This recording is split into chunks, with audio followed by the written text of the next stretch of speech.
At sa ibang balita, tatalakayin na sa plenaryo ng Kamara ang Freedom of Information Bill matapos itong lumusot sa committee level. Pero hindi isinama sa ipinasang bersyon ang right of reply provision. Saksi si Jamie Santo. 17 voted in favor of the motion, 3 against and 1 abstention. The motion is carried.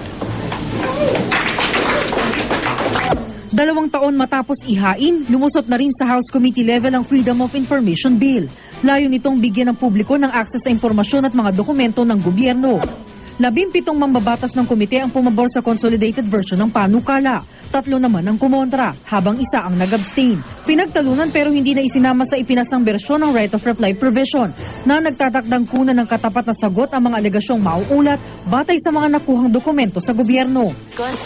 If the media were to be required to print both sides of the story via the right to reply, this corruption in media would be reduced to a minimum.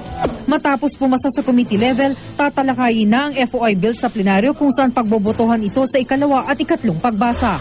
Ang bola ngayon ay nasa majority floor leader and of course in consultation with the speaker on how we will schedule the plenary debates on the freedom of information. Ako si Jamie Santos, ang inyong saksi.